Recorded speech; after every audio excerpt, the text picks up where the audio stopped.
پاکستان بننے کے بہت سارے مونیومنٹس ہیں، وہ ایک تاریخ کی کہانی ہے، مگر وہ پاکستان کی تاریخ میرے بھائی نامکمل ہے، میری بہن نامکمل ہے۔ جب تک کشمیر آکیوپائیڈ کشمیر، انلیگلی انڈین آکیوپائیڈ کشمیر آزاد نہیں ہو جاتا، جب تک پاکستان کی تاریخ مکمل نہیں ہو سکتی۔ جب قائد اعظم پاکستان آئے تو مسلم لیگ کے کچھ رہنماؤں کو ہندوستان بھی چھوڑ کر آئے، جن کے اندر چودھری خلیق الزماں صاحب کا نام ہے، اسماعیل خان صاحب کا نام ہے جو میرٹھ کے تھے، ان لوگوں کو چھوڑا کیونکہ مسلمانان ہندوستان کی بھی فکر اس پاکستان کے نظریے میں آج تک موجود ہے۔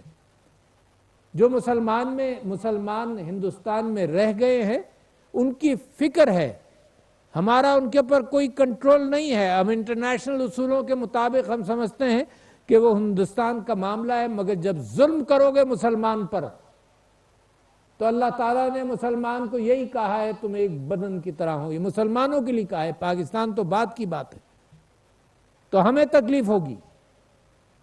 اسی طرح سے جس انداز سے کشمیر میں مسلسل جھوٹ بولا جاتا رہا، جس انداز سے اکابرین کشمیر کو دھوکہ دیا گیا، جس انداز سے آج بھی وہاں کہا جا رہا ہے اور آج بھی کچھ لوگ دھوکہ کھائیں گے، اور 70 سال سے جھوٹ کے اندر ہندوستان اگر چل رہا ہے تو کیا وہ سمجھتا ہے کہ انسانیت کی تاریخ کے اندر بھول پیدا ہوگی؟ نہیں ہو سکتا۔ وہ جو مرضی آئے کوشش کر لے، وہ تاریخ مٹا کر لکھے۔ میں نام بھول جاتا ہوں، ایک فرانس کا ایک چیک شاعر ہے، چیک ناولسٹ ہے جو فرینچ ناولز لکھا کرتا تھا، اس نے کہا کہ اگر کہیں کی تاریخ مسخ کرنا ہو یا مٹانا ہو تو لوگوں کی یادداشت کو کمزور کرو، تاریخ کی کتابیں پھاڑ دو، نئی تاریخ لکھنے کی کوشش کرو اور اس کا اہتمام کرو کہ لوگ بھول جائیں۔ تو جدوجہد کا بنیادی اصول ہے کہ ہم بھولیں گے نہیں، ہم یاد رکھیں گے ایک ایک واقعہ۔ ہم معاف کر سکتے ہیں مگر ایک ایک واقعہ یاد رکھیں گے۔ اور جس انداز سے وہاں ظلم ہو رہا ہے، جناب پیلٹ گنز کا استعمال، میں نے جب شروع انہوں نے کیا تو میں نے ٹیلی ویژن پر بار بار کہا کہ میں ہندوستان کو چیلنج کرتا ہوں کہ اگر وہ سیکولر اپنے آپ کو کہتے ہیں یا انصاف کا کوئی ذرہ بھی ان کے اوپر باقی ہے، یہ پیلٹ گن ہندوستان میں کسی اور جگہ استعمال کر کے دیکھیں۔ ایک کشمیر میں استعمال کیا، لوگوں کو زخمی کیا، ہزاروں کو، لوگوں کو، بچوں کو نابینا کیا، سیدھا آنکھوں میں مارا۔ کتنی شہادتیں، 1 لاکھ کا یہاں پر ذکر ہوا ہے جو ڈاکیومنٹڈ شہادتیں ہیں، پوری نسل کو تباہ کر دیا۔ دیکھیے نوجوان شہید ہوتا ہے، پورا گھر زوال پذیر ہو جاتا ہے معاشی طور پر، اور نفرت کی بو بڑھتی چلی جاتی ہے، نفرت اس طرح سے ختم نہیں ہوتی۔ اگر ہندوستان کو ذرا سی بھی محبت ہوتی کشمیر کے اس حصے پر جس میں گھبرا کر، بھاگ کر، روتے ہوئے یونائٹڈ نیشنز میں گیا 1948 میں 1 جنوری کو کہ یہاں سیز فائر کرو، اور ہم یہ بھی وعدہ کرتے ہیں اور وہ بھی وعدہ کرتے ہیں، سارے وعدے کیے، سارے ریزولوشنز پر ہندوستان نے دستخط کیے۔ کیوں؟ کیونکہ اس کو یہ ڈر تھا کہ مسلمان آزاد کر لے گا، اور پاکستان کو یہ یقین تھا۔ آپ بھی دیکھیے کہ ہم کس آزمائش سے ہم اور آپ مل کر گزر رہے ہیں۔ پاکستان کو یقین تھا کہ ایک نیا ادارہ بنا ہے اقوام متحدہ کے نام سے، اور وہاں پر اگر وہ سیز فائر اور سیلف اس کے اندر وہاں پر استصواب رائے کریں گے تو ہمیں یقین تھا، اور صرف یہ طے ہوا کہ غیر جانبدار استصواب رائے کی بنیاد پر کشمیر کے اندر، جموں و کشمیر کے اندر یہ بات طے پائے گی کہ لوگ ہندوستان کے ساتھ جڑیں یا پاکستان کے ساتھ۔ بالکل طے، نو ڈاؤٹ اباؤٹ اٹ، لکھا ہوا، دستخط شدہ۔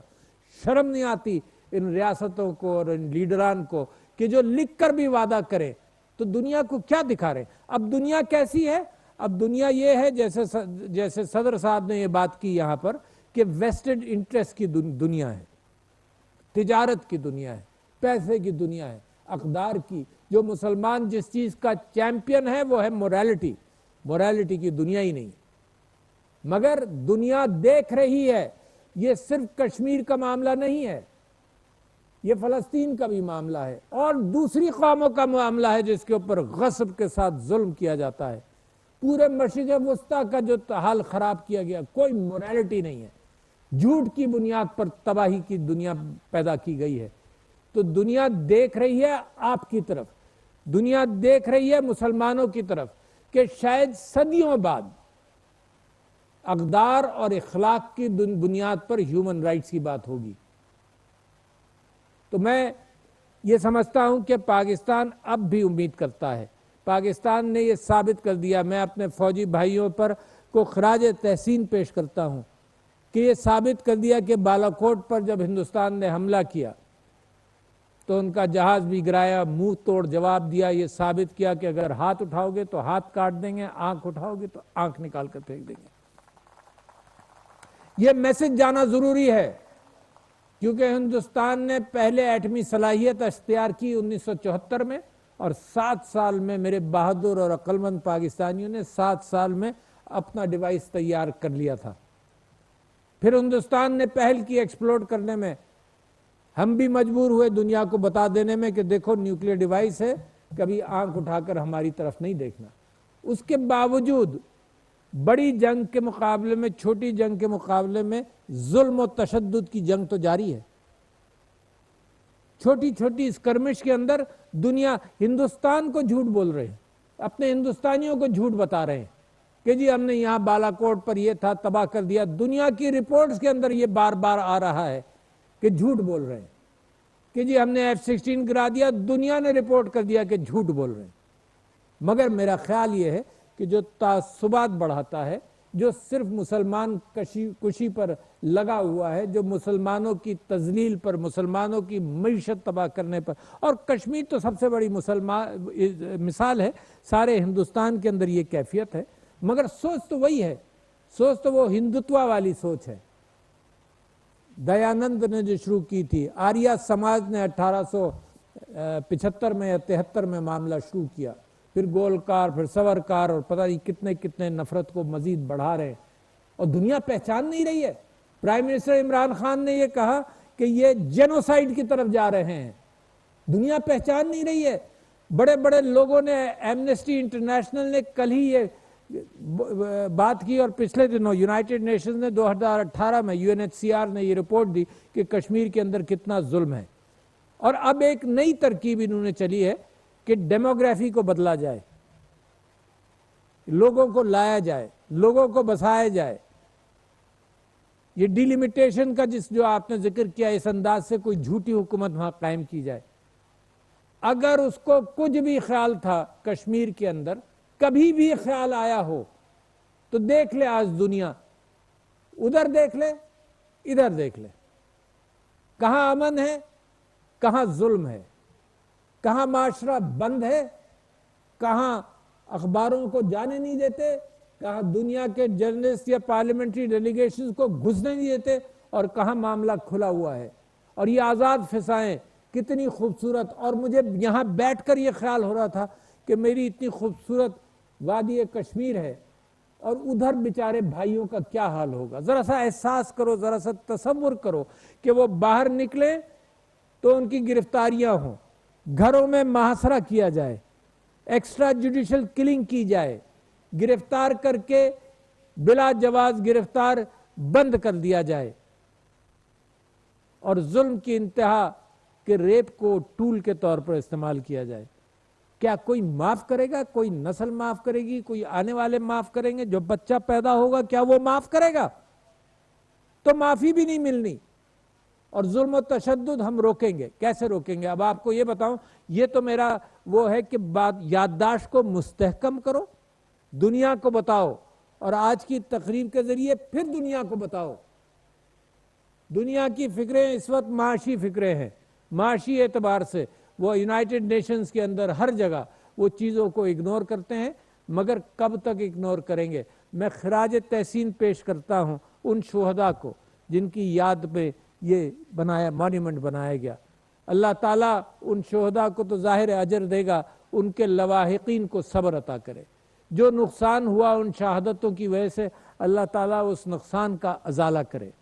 اللہ تعالیٰ کشمیر کو آزاد کرے، occupied illegally occupied Indian Kashmir کو آزاد کرے، وہ آزاد فضاؤں کے اندر بچے جنم لیں، آزاد فضاؤں کے اندر ان کی تعلیم ہو، ان کی معیشت ہو، جو خوبصورتی دنیا میں اللہ تعالیٰ نے پیدا کر دی ہے۔ میرے کشمیری بھائی جو اکراس دا بارڈر ہیں، وہ بھی ان کو بھی یہ دیکھنے کا موقع ملے۔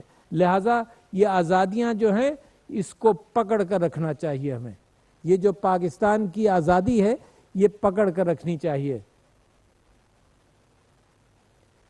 اور یہ جو ہائیبرڈ جنگیں جو مختلف روزانہ آپ کچھ نہ کچھ سنتے ہیں، یہ سب ایک ہی سلسلے کی کہانی ہے۔ میرے فوجی سویلینز مسلسل شہید ہوتے جا رہے ہیں، اور یہ ہائیبرڈ وارفیئر ہے فرام اکراس دا بارڈر، اور پاکستان کہیں انٹرفیئر نہیں کر رہا۔ مگر میں آپ کو یقین دلاتا ہوں کوئی پاکستان کا بال بیکا کر نہیں سکتا۔ ہم نے بڑی بڑی دہشت گردیوں کا مقابلہ کیا، Pakistan is the most successful nation in the world جس نے دہشت گردی کا مقابلہ کیا ہو۔ کوئی قوم، یہاں سے لے کر آپ اٹلانٹک تک چلے جائیے، سب قومیں فیل ہوئیں، سپر پاورز فیل ہوئیں۔ پاکستان کی افواج اور پاکستانیوں کی پالیسیاں، ہم نے ریفیوجیز کا بھی خیال کیا، یہ بحریہ روم میں ڈوبنے دیتے ہیں، مرنے دیتے ہیں، ہمیں ہیومن رائٹس کے نصیحت کرتے ہیں۔ جب جی ایس پی پلس کی بات آتی ہے تو ہمیں کہا جاتا ہے کہ ہیومن رائٹس کی فکر کرو، اور پرسوں کی خبر ہے کہ گریس نے ریفیوجیز کو اندر آنے نہیں دیا اور 10 refugees they froze to death. 6 ارب یوروز خرچ ہوتے ہیں اس بات پر کہ ریفیوجیز یورپ میں نہ آئیں، مگر جن کے اوپر یہ خرچ کر رہے ہیں، جن رینیگیڈ فوجیوں کے اوپر میڈیٹرینین کے اندر، وہ ان کو پکڑتے ہیں، ان کو ظلم کرتے ہیں، ان کو ریپ کرتے ہیں، ان کو گرفتار کرتے ہیں، بچوں کو بیچتے ہیں۔ یہ ہیومن رائٹس کی بات نہیں ہے۔ میرے کشمیری بھائیوں کے ساتھ جو ہو رہا ہے ہیومن رائٹس کی بات نہیں ہے، اور کس کی بات ہے؟ کہاں کس کو آواز دیں گے آپ؟ تو صرف اللہ کو آواز دو، اپنے آپ کو مستحکم کرو، اپنی افواج کو مستحکم کرو، اپنی قوم کو مستحکم کرو، اپنی معیشت کو مستحکم کرو، اپنی اولاد کو، اپنے لوگوں کو مستحکم کرو، فیک نیوز کا مقابلہ کرو، جو گمراہ کرتے ہیں ان کا مقابلہ کرو۔ کوئی طاقت دنیا کی کشمیر کی آزادی سے روک نہیں سکتی۔ میں آپ کو یقین دلاتا، مجھے یقین ہے انشاءاللہ میں اپنی زندگی میں دیکھوں گا، انشاءاللہ پاکستان کا عروج ابھی آپ نے دیکھنا ہے، حالات سازگار ہیں، اور وہ پاکستان کی شہ رگ کشمیر کیسے پیچھے رہ سکتی ہے۔ تو لہٰذا میں دنیا کو بھی وارن کرتا ہوں، اقوام متحدہ سے بھی کہتا ہوں کہ کوشش کر لو، امن کے ذریعے پاکستان نے صبر کیا ہے، امن کے ذریعے معاملات حل ہو جائیں۔ میں کل کا وعدہ نہیں کر سکتا کیونکہ ہندوستان اپنے آپ کو خود آگ لگا رہا ہے۔ اٹ از جیسے خوشونت سنگھ نے کتاب لکھی تھی 2006 کے اندر، دی اینڈ آف انڈیا۔ اچھا، اور اینڈ اس نے کہا کہ پاکستان تمہیں ختم نہیں کرے گا، تم اندر سے اپنے آپ کو آگ لگاؤ گے۔ وہ آگ بھی ہم ابھرتی دیکھ رہے ہیں۔ تو انشاءاللہ ود دا گڈ وشز اور ود دا گڈ نیوز کہ کشمیر بنے گا پاکستان، میں آپ کا مشکور ہوں کہ مجھے یہ عزت افزائی ہوئی کہ اس مانیمنٹ کے پاس آ کر یہ میں تقریر کر سکوں۔ السلام علیکم۔